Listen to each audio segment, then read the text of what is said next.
Indonesia merupakan salah satu negara di Asia Tenggara dengan angka kematian ibu yang cukup tinggi. Data Supas 2015 menunjukkan angka kematian ibu sebesar 305 per 100.000 kelahiran hidup. Permasalahan kematian ibu akan lebih terasa jika dilihat dari jumlah absolut ibu yang meninggal. Hampir 15.000 kematian ibu per tahun atau 2 kematian ibu setiap jamnya.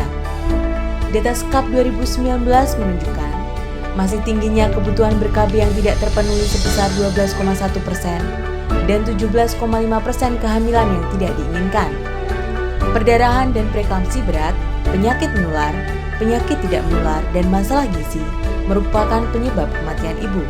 Faktor-faktor lain yang berkontribusi terhadap kematian ibu adalah masalah 3 terlambat, yaitu terlambat memutuskan untuk mencari pertolongan, terlambat sampai di rumah sakit, terlambat penanganan di rumah sakit, dan 4 terlalu, yaitu kehamilan yang terjadi pada saat usia ibu terlalu muda, terlalu tua, jarak anak terlalu dekat, terlalu banyak anak. Diperlukan upaya terobosan dalam pencegahan dan penanganan kegawat daruratan ibu, serta peningkatan keterjangkauan layanan KB.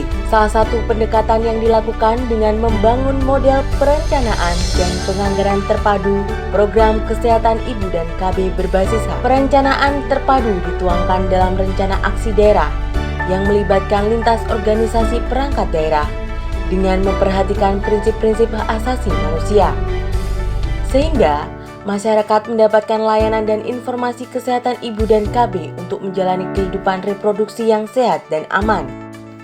Pemerintah bekerja sama dengan UNFPA berupaya memperkuat proses perencanaan dan penganggaran terpadu kesehatan ibu dan KB berbasis HAK yang mengacu pada 3 dokumen utama, yaitu Rencana Aksi Nasional untuk Kesehatan Ibu, Strategi Keluarga Berencana berbasis HAK, dan Rencana Pembiayaan Pelaksanaan Program sebagai rujukan pemodelan di 3 kabupaten kota percontohan.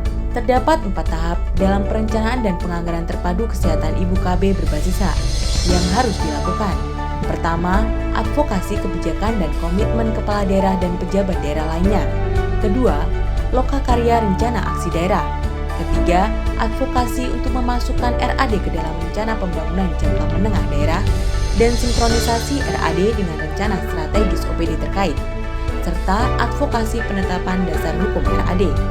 Dan keempat adalah lokakarya penjabaran RAD tahun ke-1 ke dalam rencana kerja tahunan Renstra OPD. Pelaksanaan perencanaan dan penganggaran terpadu diharapkan dapat menghasilkan upaya strategis dari berbagai OPD yang saling mendukung, sehingga dapat menurunkan jumlah kematian ibu dan jumlah kelahiran, serta meningkatkan jumlah peserta KB, khususnya di kabupaten kota yang masih memiliki angka kematian ibu dan angka kelahiran total tinggi. Selain itu juga, meningkatkan kapasitas serta komitmen SDM pelaksana kegiatan daerah. Pelaksanaan RAD didukung oleh sistem informasi monitoring kewaspadaan ibu terintegrasi berbasis website dan Android untuk penanganan cepat dan tepat kasus kegawat daruratan ibu yang dimulai dari pencegahan primer dengan mencegah wanita usia subur, pasangan usia subur beresiko agar tidak hamil sebelum resiko teratasi.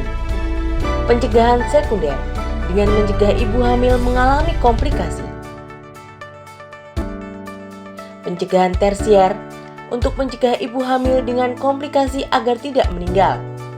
Uji coba juga mendorong optimalisasi pemanfaatan sistem informasi yang sudah ada di daerah dengan melibatkan Bapeda, Dinas Kesehatan, Dinas KB, dan RSUD di bawah pimpinan kepala daerah melalui sekretaris daerah.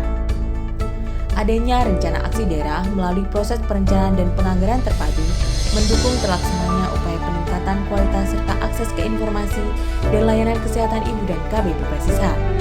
Keterlibatan dan komitmen lintas sektor serta pemanfaatan data untuk perencanaan dan penganggaran yang terpadu menjadi kunci keberhasilan upaya penurunan kematian ibu di berbagai daerah di Indonesia.